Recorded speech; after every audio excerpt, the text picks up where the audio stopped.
Hi everyone, welcome to Enlightened Conversations with your host, me, Tammie Pike, and our beautiful guest, Tori Cruz. So Hi. Tori, how you going today, Tori? Yeah, I'm good. How are you? Amazing, especially because I get to talk to you today. Yeah.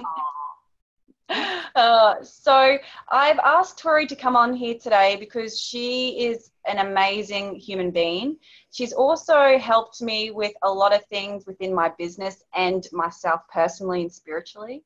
And just a little bit about Victoria is Victoria's an intuitive business coach from Sydney, Australia, who started her business just 6 months ago. She started her business following her intuition, or what she calls marching orders from the universe. Tori combines business strategy with clairvoyant energetics and non-local intuition for soulful business owners. This helps them align with both their soul purpose and capacity to make a profit. Oh, awesome. Well, welcome and thank you Thank for you. being on the show today. Thank you for having me. It's very exciting. This is my first interview. Woo! Oh, I feel so privileged. Oh, good. So do I. Oh, so I also want to share that, yes, I do know Tori. We call her Tori because that's how she likes to be called. And Tori and I have worked together over a period of, I think it's since like September last year or something. Like it's been a while now, which has A been little while awesome. now, Yeah, and Tori really helped me understand my business, and because I felt, oh my God, I was just a mess. Like I didn't know which way I was up, or which way I should go. Like I was just spinning around in a circle, basically chasing my own tail. And it was really funny. I followed my intuition, and I had seen Tori a lot on some of the Facebook pages that she had been posting on and we were both on. And it took until she wrote a post that just grabbed me and went, yes, this is who I need to work with. Because I hadn't worked with any business strategists before or anyone who could help me connect to my business. And when I saw that post, yeah, I went, I have to. And my life changed dramatically. My business changed dramatically. And now it's all coming together after we spent this amazing time together being mentored and sharing and having that person to help you sort through your bullshit and help you connect to your inner knowing as well. So for that, thank you, Tori. And I can't recommend you highly enough to people, especially women who disconnect or unsure with their business and how to actually own it and allow it to be part of them. So yeah. Oh, thank you so much. What a beautiful, oh, that's just so nice of you. Yeah. We have done amazing work together, and Tammie has started to open up more and more and more, and I guess that's how you've ended up being here, right? Doing this. yeah. You were a guest to start with, weren't you? Awesome. Mm-hmm. So awesome. Yeah, so Tammie was my first VIP client, and we worked together every single week for 12 weeks. It actually ended up being a little bit more because, life happened in between for a couple of weeks there. And yeah, it's just, it's amazing what can happen in that time. And we really focused on aligning you with yourself and your true desires, and learning how to listen and trust yourself. And also, we also did some energetics work with your business and what you really wanted to do, and yeah, where to take it from here. So that was all very, very cool work, wasn't it? Yeah, it was. And your intuitive business reading, that was ridiculous. Like, I've never had that done. And that just blew me away. As I was reading, I was going, oh my God. And I was crying and I was going, yes, yes. You know what I mean? It was just amazing. So, what I want to ask about you, I guess, is how did you do this? How did you step away from your life as you knew it, your 9 to 5 or, your mainstream job to now be helping women like me make sense of their life and connecting to their business and themselves in a beautiful spiritual way, really intuitive way. Well, the gateway for me really was having my son. And I'm sure that's something quite a lot of women can relate to, being pregnant feeling themselves becoming more intuitive or more in touch with themselves or with their baby or with life in general. That was certainly something I experienced. I had quite a magical pregnancy. It wasn't always easy, but it was quite magical in that way, very connected. And then when it came time to have my baby, I had done a lot of work, a lot of meditation and preparation, as you do. And I went to the hospital and they said, oh, you're not in labor, come back when you're in labor. And I got home and 2 hours later, my son was born. And I free birthed him at home with my husband there. And he didn't even know we were having the baby until I said, can you take his head, please? And that experience was like a gateway or a portal for me, in that I was heightened and very aware, and I could feel Archie moving. And I don't really know how to describe it other than life has never been the same since. I guess that you could call it a mother's intuition on speed or something. Was switched on and it's never been turned off again. And in terms of the connection with the sixth sense or non-local intuition, that was certainly a big activator for me. And I think one of the first tests of it came when he was 7 days old. And, you know, sleeping like newborns do, you know, for a little while. And I said, something's not right. Let's check his temperature. And, you know, it was a bit like, oh, yes, paranoid new mother, you know, never been a mother before, a little bit worried about the baby. Check the temperature and it was all fine. And I said, there is something wrong with this thermometer. Go and get another thermometer. There's something not right. And so my husband went and bought us some lunch and another thermometer, but, you know, he wasn't in any rush because I was just being a neurotic mother. And he came home and our baby's temperature was at 38, which for a newborn is very, very high. So we took him to the hospital and then it was at 39 and then his vitals were swinging and he was incredibly ill incredibly quickly. And they were like, how did you know to bring him in even? Because it wasn't until we were actually already in the hospital that he was clearly very unwell. And that time that we bought saved his life, I believe. Well, he was in emergency and he had a terrible infection and that can happen with newborns. So that's when I was kind of like, oh, I don't know, like this was just very normal to me. But still they were like, it's really bizarre that you knew to bring him to hospital, or that you said to check another thermometer. So I think that was one time where I was like, oh, I don't know, mother's intuition, I guess. But then I don't really know how to describe it other than it's my new normal. It became my new normal very quickly, because things never kind of went back again. And it has been happening progressively over many years as well. You know, I studied yoga and was a yoga teacher and had quite a devoted practice before falling pregnant. And then I have to say since then, my practice has been more of the meditative type rather than the physical. But that's one aspect. Another aspect of it that I believe has actually affected my intuition personally, which certainly isn't the case for everyone, is when I was young. I was only 14, I think, when I was put on an antidepressant, and I have battled with depression on and off for a large chunk of my life over the last 20 years. And it was only when I really started owning this aspect of myself that depression left me. And as I grew in courage and confidence to use it and to share my gifts and also to talk about the experiences that I'd had with depression and not be, I guess, concerned about that. That's when those gifts started to really come forward again. And there was a global shortage of my medication that I'd been on for 20 years and I had to switch brands. And in switching brands, a lot of the clairvoyant aspects of my gifts returned. They had left me when I started taking the medication.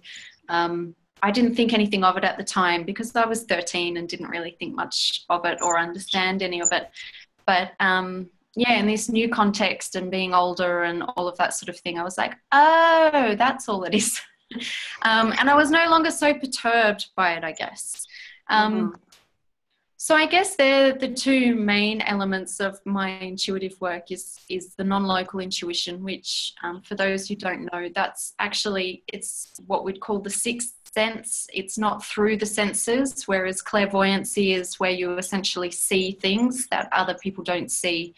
Clairsentience is another one that I relate quite strongly with, where you feel things that other people don't feel. So I can know if someone's walking down the street, I can know that they're actually incredibly upset about something, or even if they look completely normal, or those sorts of things. And I found that a very overwhelming experience when I was growing up, because there would be a lot of tension and stress, you know, especially in little people in primary school, and, you know, I'd have sort of sensory flooding in that way, but no language to understand it.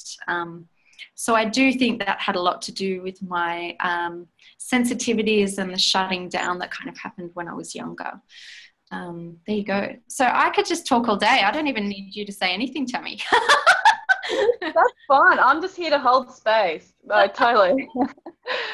So, you know, I really thank you for sharing, because, you know, some people can't relate to people, like, you know, especially where you are now, where I am, people can't relate to that.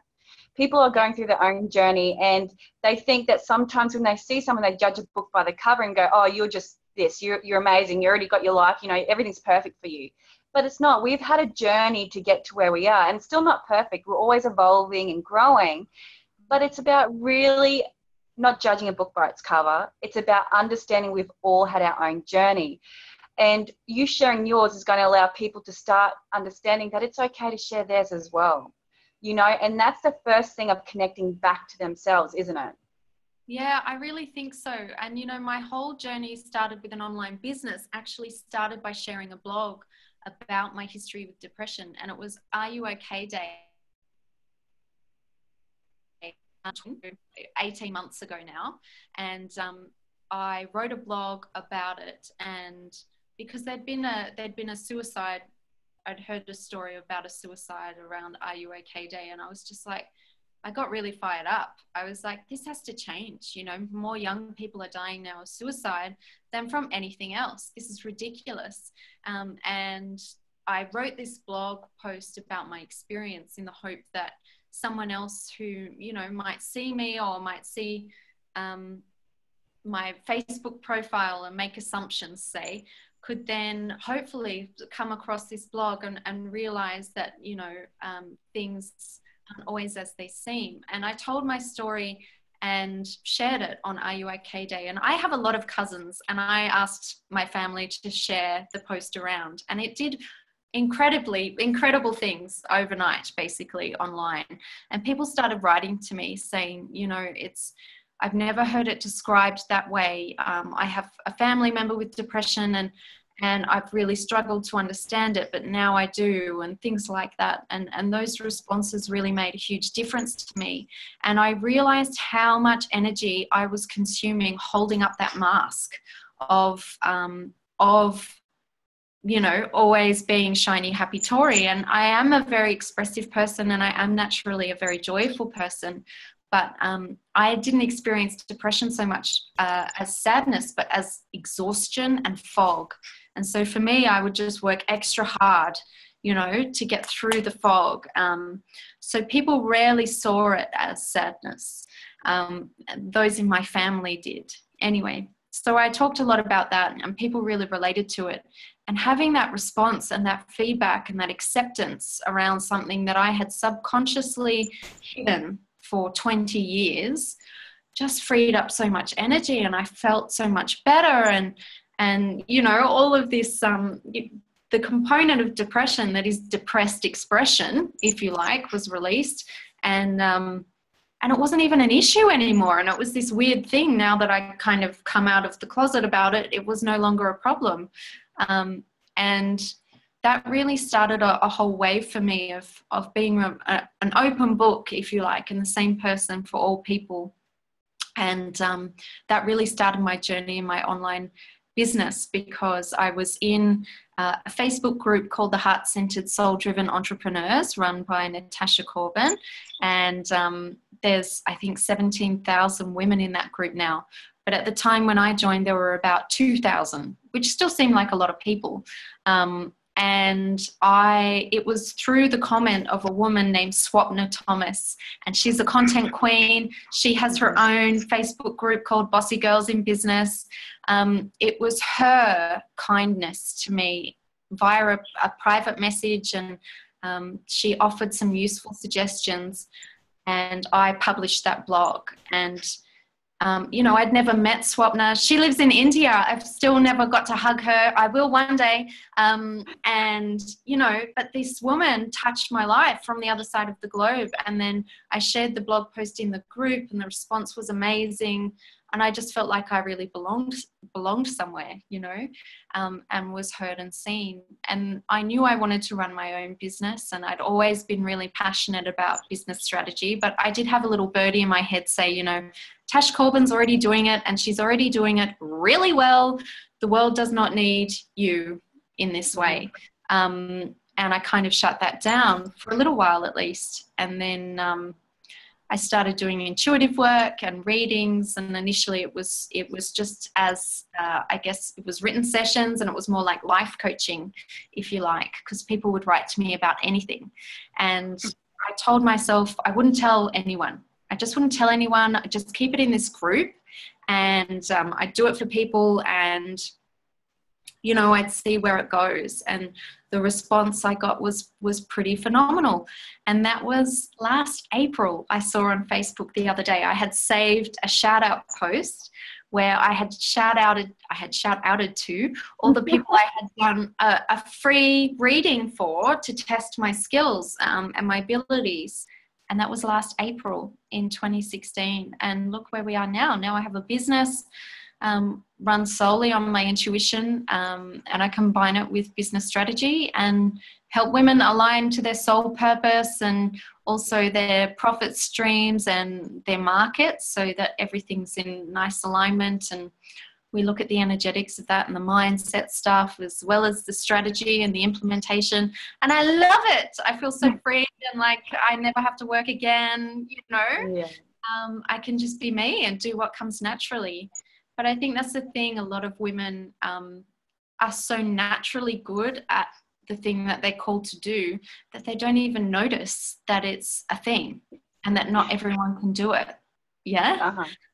And I realize I have been doing this my whole life, because, just hanging out with friends or whatever, you kind of tune into them a little bit and you just sort of say something. Or, when I did my yoga teacher training, I ended up running the business module for the yoga course while I was still a student in the yoga school, just because it came naturally to me, and I was studying it. I was studying all the online entrepreneurs at that time just for my own interest.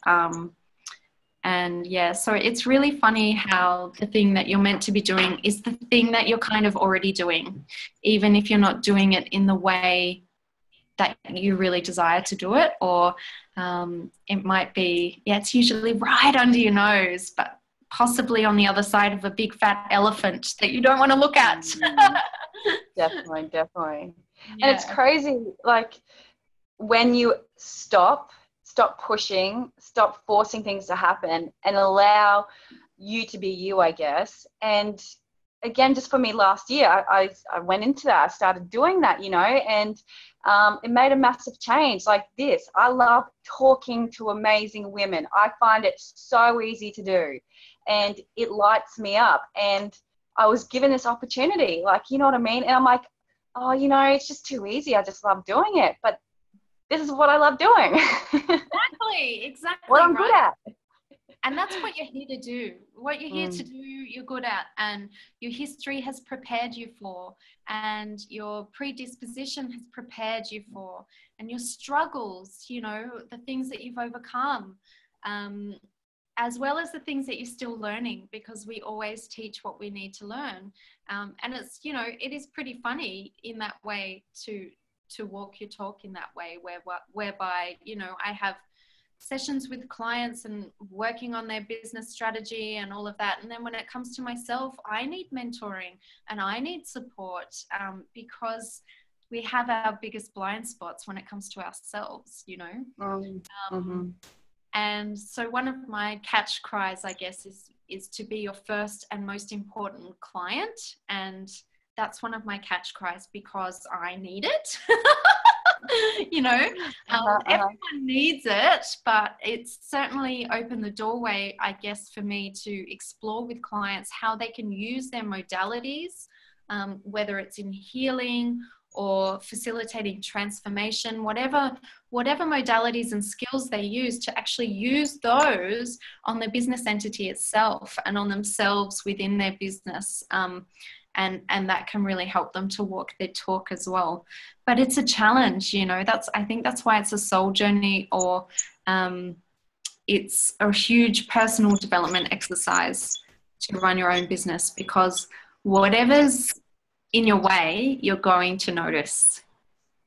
Whereas if you work for someone else, you can just perhaps push it to the side and just do your thing for that time. But if you're in business for yourself and you have a significant block or belief that isn't useful, it's going to play out in your business, and you're going to have to address it, basically, if you're going to continue. So that's pretty challenging. That's pretty epic. And when you combine that with intuition and all the fears that can come along with trusting your intuition and not knowing why you've been, you know, something's been suggested, or you just kind of feel like you're walking a bit blind, but it is about trust and faith. And then I think the more you do it, the more you realize that it's who you are, and that it's not like some mysterious force that, you know, listen to the force. It's not like that. It's actually just like, it's you, you know. It's the part of your consciousness that is one with universal consciousness, that is essentially the universe, or God, or whatever word you want to use. That consciousness runs through all of us. It's just that we layer it with so much crap that we often can't hear it, or we hear it and we dismiss it because it's too simple or whatever. But certainly when I'd had my son, I had a year's maternity leave, and then I was actually working in business administration, systems and marketing for the early childhood sector, so for daycare centres. And I returned to the daycare with a 1-year-old at home who I wish I was with, and I really struggled to sell the service that I had been an advocate for 8 years prior, because my belief systems had changed. You know, I'd become a mother myself, and I saw things differently. And also with the clairvoyant energetics coming back, I also knew, you know, that baby's in distress. That one doesn't, you know, really, it's a traumatic moment in this little person's life. And it was just too much for me. It was a conflict of interest to stay there. Even though it's a wonderful facility, it's rated excellent, you know, this is not a dig at the early childhood sector at all. More just an indicator of how much I had changed, where I had gone from believing this was just the absolute best place for kids to come, through to, I can't sell this place, my child's not coming here and I want to go home. So yeah, that really spurred me on, I guess, because I had taken for granted that the job that I was in was perfect for being a mother. And I had it all planned out, that I would go back to work and be very comfortable and do a job I could do well. And then Archer arrived, and life was never the same, and I wasn't the same. So I went back to that workplace and realized that I couldn't stay there, but that I didn't know what I was supposed to do. And that's when I started listening to marching orders, I guess that's what I call them. And that's what gave me the nudge to just put a post in this group and test it out, you know, do a few readings for people. And at that stage, it wasn't even incorporating business strategy, even though that was another passion of mine. It just didn't of time that you could combine the two. Yeah, and that's how it all started, and look where we are now. So it just goes to show that a lot can happen like in a short time, and things can change really fast when you trust. And you, I guess, allow yourself to be you and trust your knowledge, because I think a lot of us have, especially in today's society, we need to have this PhD, we need to have a degree, we need to have this certificate, that. But honestly, when we have it in a knowing and we have that knowledge and that life experience, you know, through our work, through our life journey, all that kind of stuff, we have that certification of life that we can then share. You know, we're not trying to be a doctor. It's not that at all. And we have, of course, you know, our own background in whatever we've learned, but we've also teaching the knowledge that we know intuitively. Exactly. And that is natural to us. Yeah. And look, I honestly believe that there are as many ways to run a successful business as there are people in the world. And the whole, you know, 7-step formulas and things like that we often get taught, they work for certain people in certain contexts, in certain industries, in certain ways at certain times, you know. But they're certainly not a one-stop shop, if you like, for effective business. And I had myself had studied a lot of those programs when I was training in yoga, but also helping run the yoga school. And I did a lot of self-study, and my boss at the time, who's awesome, didn't want to have to learn that business stuff. So actually paid me to learn it, to apply it to his business. And, you know, I did a speak to sell program, which was very manipulative. I did a product launch formula program by Jeff Walker, who's incredibly respected, don't get me wrong. These programs certainly have their value, but there was something about it that in the delivery, you lose the nuance of the business entity. And I think if you're a heart-centered entrepreneur and the reason you're in business is because of soul purpose, it's different. You know, it's different to just do this, and this, and you will automatically get the best bottom line, because you're not going to if it's not in alignment with your soul calling and if it doesn't feel like you.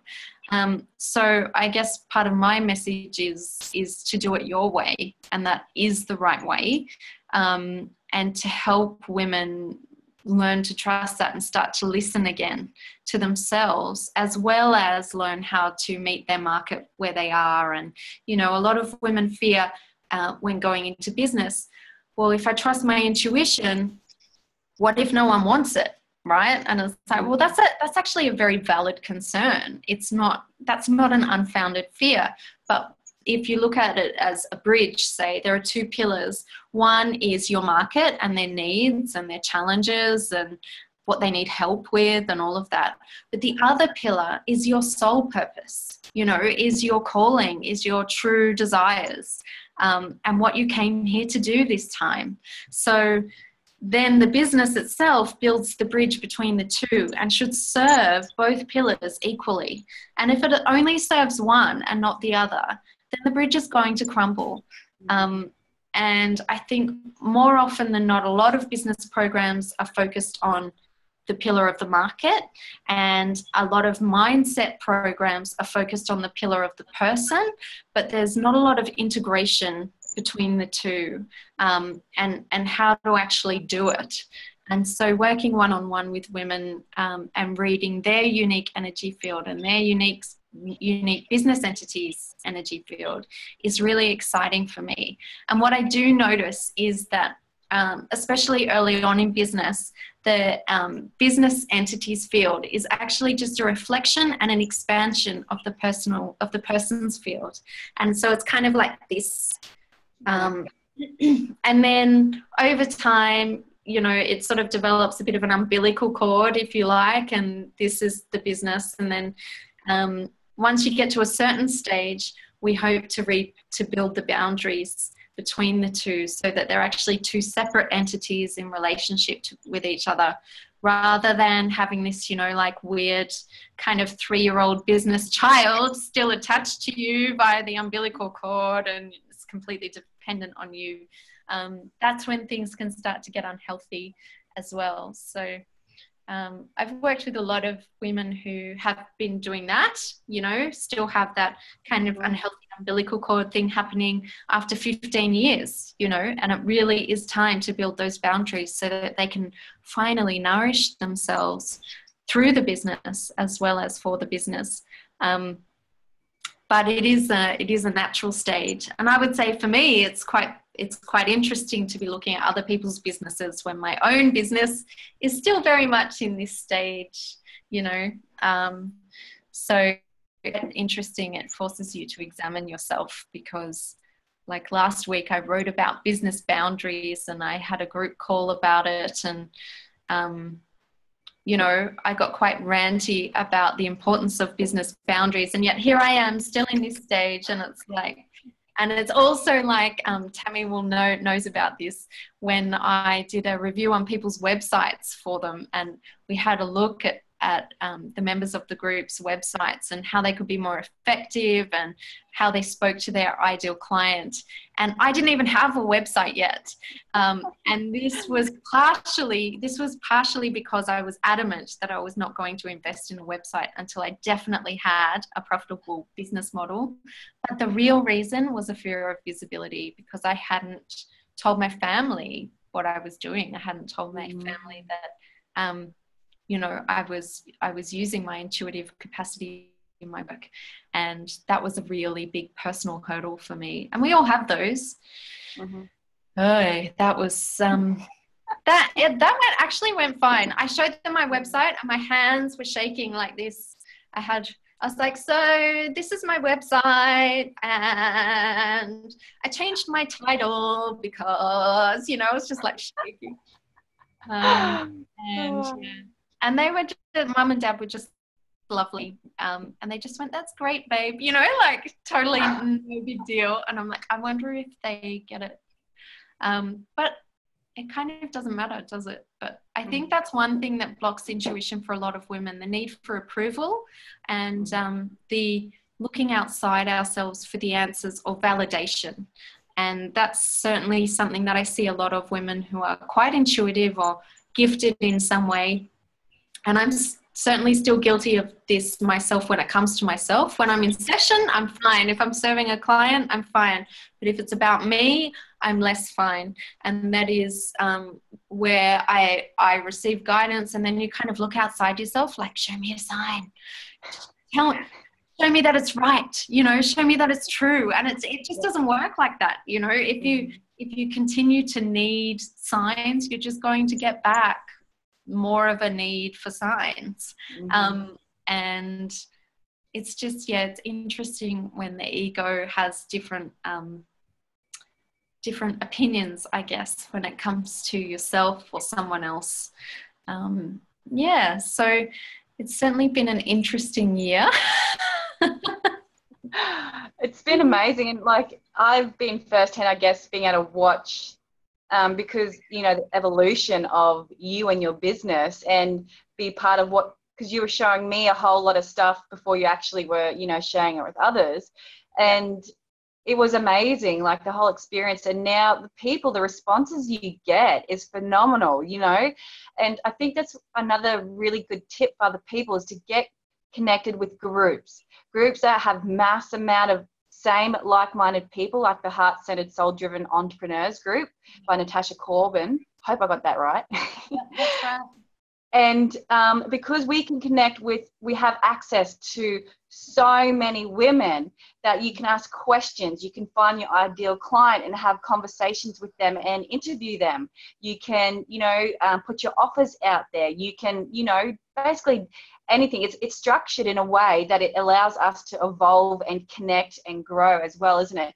And it really can help us through our businesses and in our life as well, to have that connection and that support and network. Yeah, totally. And if your business is in response to the market, then you've definitely got a business with legs, you know. If you're kind of creating something, I could do this, or wouldn't it be cool, like that sounds amazing, or whatever, then it's often a case of going, okay, you need to test this idea, you need to go out and see if there are people out there who need this service in the way that you've created it in your mind, you know. And that's why responding is always something that I always advocate for, you know. And anyone who's interested in human design will possibly look up. I don't know nearly enough about human design really to be talking about it, but Google it. You can find out what type you are, and basically it's about your energetic composition, and it depends on when you were born and where exactly. And the type that comes up is a reflection on how you are best. How you work best in relationship with the world. And, you know, some people are projectors, and they essentially need to be invited into things before it's going to work out for them. You know, they can go out there and push and hustle and make it happen and all that rubbish, and nothing will come of it. They'll just exhaust themselves.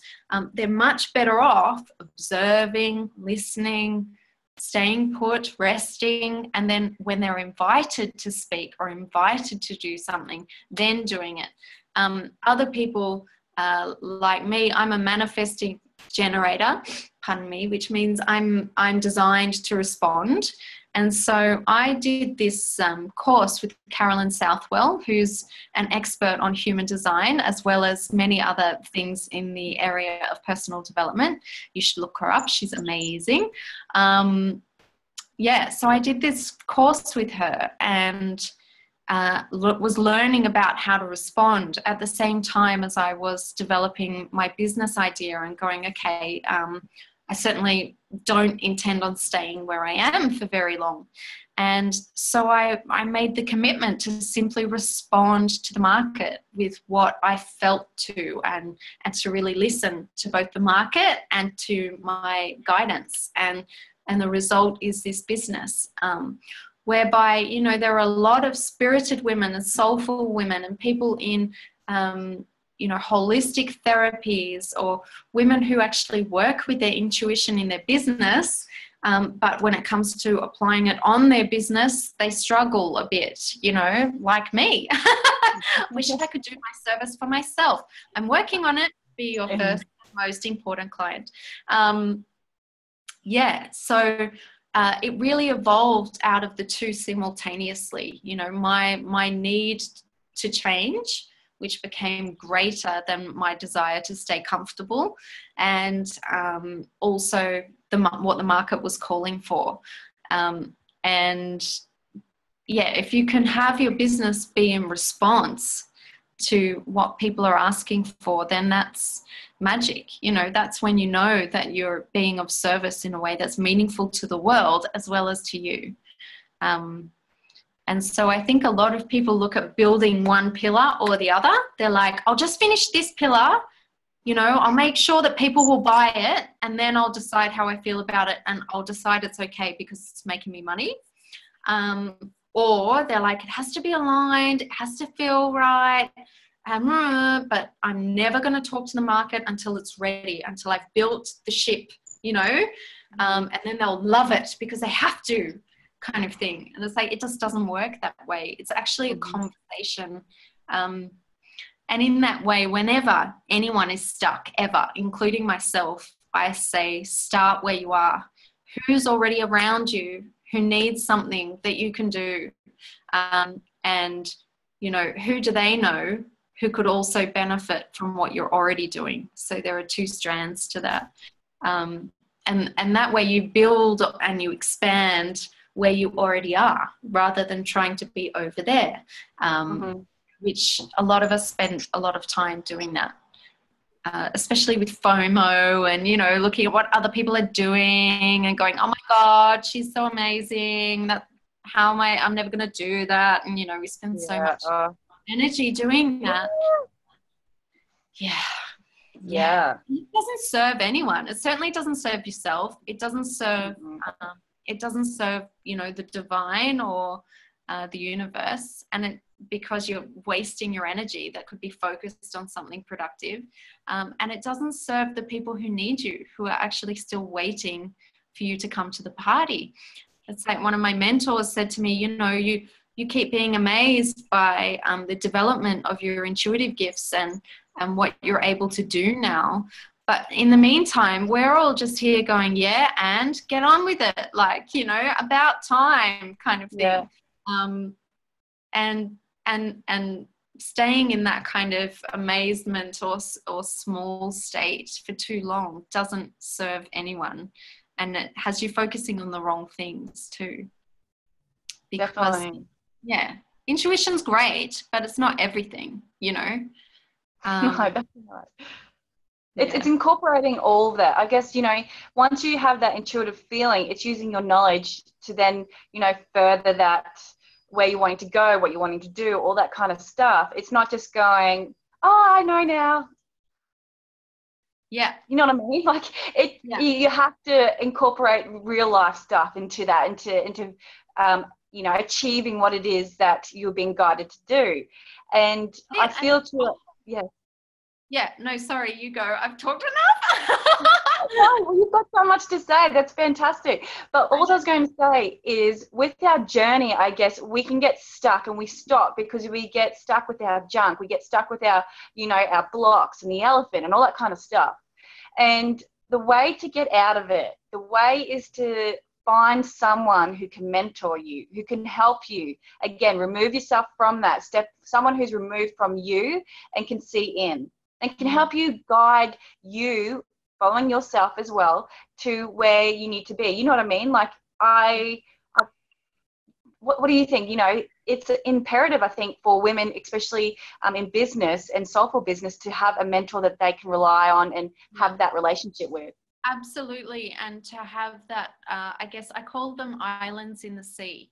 You know, a mentor is one island in the sea.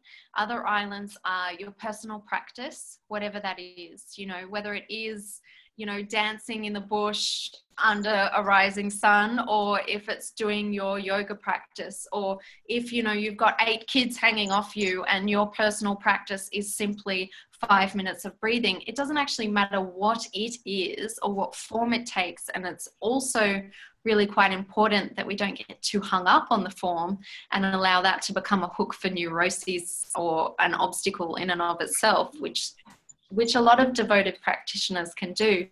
But yeah, personal practice is one, and all it takes is a decision, really, to connect and to spend as much time connected as possible, and to notice when you're not connected and to reconnect. And it's a bit like that with meditation. You know, you might be focusing on the breath and then the mind wanders and you notice and you bring it back to the breath. It's the same sort of practice, but it's not about the breath so much as it is about a connection to whatever you want to call it. You could call it source or God or the universe, or you could just call it, you know,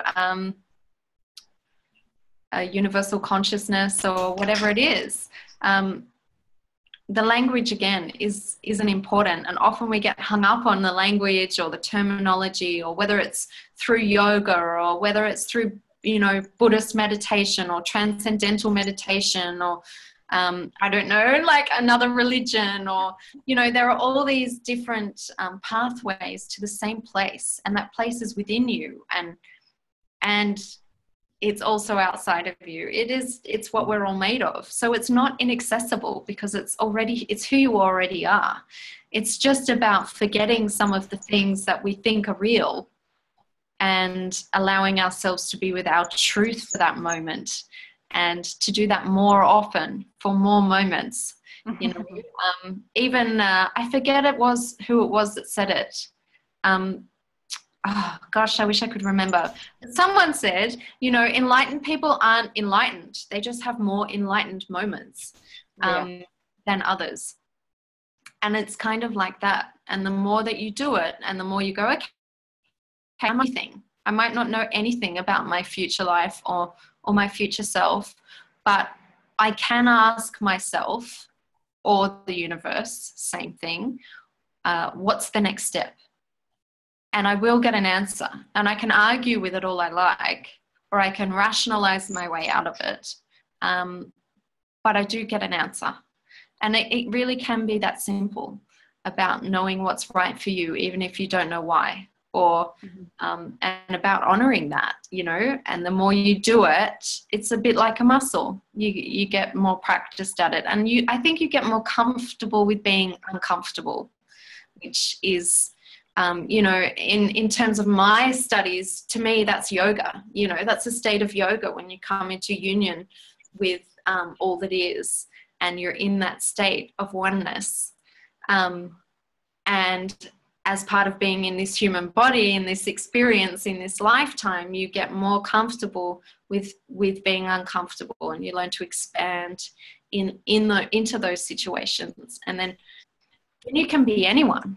You know, if you're not attached to the thoughts of, oh, I don't like that or whatever, you know, if you can choose another thought, then you can be anyone. And that's kind of the work of Byron Katie, which I'm kind of into at the moment, which is, she calls it the work. Yeah, so I think there's lots of ways in. Having a mentor is definitely one. Personal practice is another. And I think knowing what your weaker spots are is useful in terms of going there first. Like for me, I don't know if it was growing up with pockets of depression or what, or if it's just something that a lot of women do, which I know it is. For me, I deny myself pleasure for no good reason. You know, I put it off. I'll consider it the fluff on the periphery of real life. I'll fill it with work or housework or something for the child or the husband or something else, you know. And then I will very happily complain about the fact that there's no time for me. And I think that's something a lot of, especially mothers, do. And we feel guilty if we take time, and, you know, and I've realized that for me, engaging in pleasure and experiencing pleasure and joy and relaxation just for the sake of it is actually really important for me to be able to receive. And when it comes to intuitive connection, if you can't receive, you can't receive guidance. So saying, you know, not until it's all figured out and I know that I'm on the right path will I relax and receive pleasure, or will I relax and allow myself to enjoy this moment. And so often we hold that card in a way where we're like, all right, universe, I'll listen to you, but I'll listen to you, and then you better tell me which way is the right and safe way to go, and then I'll relax and lighten up, okay? And it just doesn't work like that, you know. Like, if you refuse to receive, you refuse to receive. And certainly that's my biggest lesson at the moment. And integrating that while starting and running a new business and having a toddler and a family is certainly an interesting juggle, as well as, you know, being this out there intuitive lady in the Facebook groups, and then not quite knowing how to talk about it with my own family who, you know, I mean, I am judging them by assuming that they may judge it, but it's all just fear, and fear comes in different shapes and sizes for everyone. So, but I think the best thing is that you're still allowing yourself to be and grow and help others whilst you're doing it. Because I think, again, I keep saying I think, but I know that there's so many women who are drawn to work, and they're working in areas that's going to help heal their lives as well. You know, we're continually growing and evolving, and as we do, we help others whilst helping ourselves. And that's allowing them giving and receiving and showing up. We're showing up for ourselves, you know, in all areas of our lives. So, Tori, you've been amazing to talk to, and you're just an insight of deliciousness and knowledge and wisdom. And I was just wondering, can you explain exactly, again, what you do, where people can find you, you know, because I really, again, you're a woman that I highly recommend for people to follow and get to feel you and see if you're a right fit. But you have this amazing quality of holding space for us to connect with ourselves, connect to our businesses, and find a way that suits ourselves. And I'm all about following our intuition, and you allow that to really come into fruition in a guided, safe way, I guess, in connecting to how we want to grow our business and our lives at the same time. So where can we find you and how do we do it? Thank you. Okay. Well, you can find me at www.victoriacruz.com. That's my website. I also have a Facebook page, which is Victoria Cruz, Intuitive Business Coach. And how you can work with me, look, you can join my mailing list. I do a weekly business reading there where I tune into the energy of each woman on my list. I actually look at your names and I tune into you as a collective. It's not just a generic reading. It's especially for you guys. And I write that up. I channel that just for the email. And I send that out to you each week along with special deals or strategies for your business, as well as implementation support, mindset tools, energetics, energetic alignment, that sort of thing. And I have a one-on-one business coaching offer at the moment. I actually have two. One is a VIP style package, which is what Tammie did with me, where we dive in for 12 weeks together. And we basically we can take your business from concept to launch, or if you have a business and it's just kind of feeling like really, really hard work still, we can certainly refine it so that it's the vehicle it's supposed to be. I also have one-on-one coaching quarterly where you can have 6 sessions across the board. And I also do written sessions separately as an option for people who want to have a channeled guide there to refer to. That's a little face-to-face coaching. The face-to-face coaching is a total mashup of intuitive guidance, clairvoyant energetics, and business strategy. And it's me, you know, and I explain to you what I see and feel, and what we could do. Whereas the written session is purely channeled. It's not my voice at all. And you write to me and you share with me whatever you feel called to share about yourself or your business. And then I use that to hook into the field and I channel a response for you. And the guides that come through, or the guidance that comes through, is especially for you. And that's pretty magical as well. So those are my main offerings at the moment. I have a group coaching group going as well. So there's lots happening. You can check it out on the website or the page. I also hang out in a lot of the groups for female entrepreneurs. So you see me around there too, offering tips or free readings and things like that. Which ones are you on a lot of, you know, that you recommend as well to connect with? So if you consider yourself a light worker, I highly recommend the group I Am a Light Worker. And that's run by beautiful Ricky Jane. And she is the head of the Lightworker Institute. And there's about 2,500 women in that group. Amazing, amazing energy. And the other main group that I'm a part of is the Heart-Centered Soul-Driven Entrepreneurs. I do think I'll be starting my own group soonish, but not quite yet. And I have no idea what that should be called. So if you've listened to this and you have an idea, just let me know. Awesome. Fantastic. Well, again, like we talked before we actually made the recording, and I said to Tori, we could just talk for the rest of the day, but you know, we've both got work to do. So this was magical, an amazing experience, was more than what I wanted it or expected it to be, I guess. And you are such a divine energy, an amazing woman, a breath of fresh air, an intuitive genius in creating these sessions for women like me who are wanting to be guided by their intuition and connect really spiritually to their business. So thank you so much for today. My absolute pleasure. Thanks for having me. You're amazing. Mwah! And thanks everyone for watching.